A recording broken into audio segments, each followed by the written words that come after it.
et bienvenue dans Chine France, le journal, votre émission quotidienne d'information sur Mandarin TV. Tout de suite, les titres de ce journal. Signe de l'amélioration et du contrôle de la situation épidémique à Shanghai, le dernier hôpital temporaire a été fermé. La deuxième exposition internationale des produits de consommation de Chine ouvrira à Hainan en juillet. Shanghai introduit des mesures pour promouvoir l'emploi des nouveaux diplômés. Le dernier hôpital temporaire pour les patients atteints de la Covid-19 lors de la dernière résurgence des infections à Shanghai a fermé ses portes mercredi. Cet hôpital, qui se trouvait à l'intérieur du nouveau centre d'exposition international de Shanghai, a été le premier à admettre plus de 10 000 patients et a été mis en service pendant l'épidémie dans la mégalopole. L'hôpital temporaire, équipé de 14 000 lits, a accueilli 47 920 patients au cours des 77 derniers jours.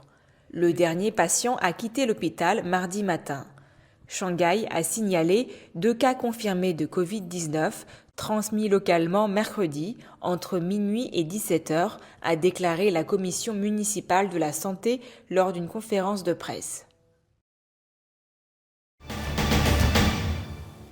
La deuxième exposition internationale des produits de consommation de Chine se tiendra à Haikou, capitale de la province chinoise de Hainan, dans le sud du pays, du 26 au 30 juillet, a déclaré mercredi le Conseil des affaires internationales de Hainan.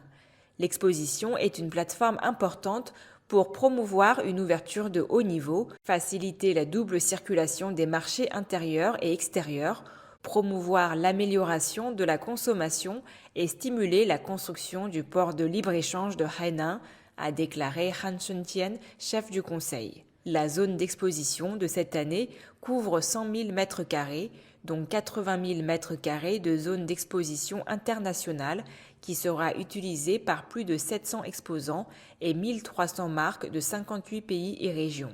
La France sera le pays invité d'honneur de l'exposition de cette année.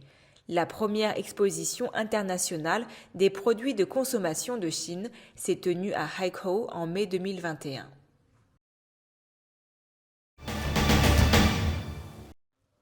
Shanghai a annoncé mercredi une série de politiques favorables, notamment en matière de logement et de déclaration de l'état civil, afin d'attirer les talents et de promouvoir l'emploi de nouveaux diplômés.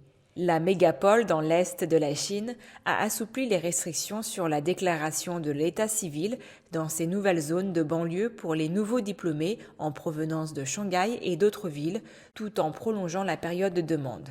En 2022, Shanghai proposera 25 000 nouveaux logements locatifs pour les talents et fournira un ensemble de logements locatifs abordables, stables et sur une longue durée aux jeunes diplômés travaillant dans la ville.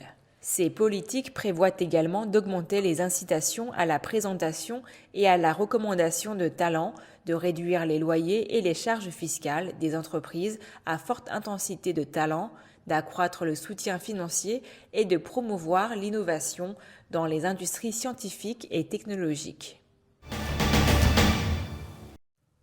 Selon une source officielle, l'aéroport de Zhengzhou, chef-lieu de la province chinoise du Henan, a assuré depuis l'ouverture en juin 2017 de la route de la soie aérienne avec le Luxembourg l'envoi de plus de 2,2 millions de tonnes de fret à une vingtaine de pays via une quarantaine de lignes aériennes.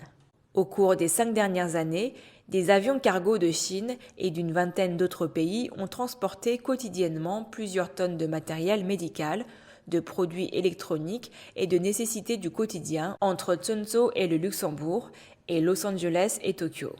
Depuis le début de l'année, l'entrepôt ouest de l'aéroport international de Zhengzhou reçoit chaque jour des tonnes de poudre de lait, de vêtements, de cosmétiques et d'autres produits importés depuis une vingtaine de pays.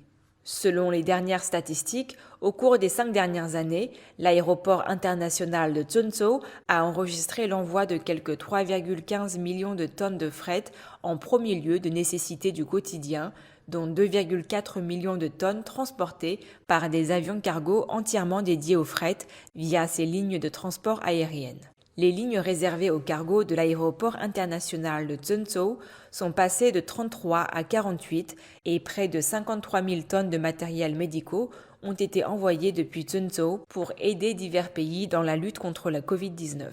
L'aéroport international de Zhengzhou fonctionne à ce jour avec un large réseau de transport aérien couvrant toutes les principales entités économiques européennes, américaines et asiatiques et possède des points de service dans 17 des 20 plus importants aéroports de transport aérien du monde.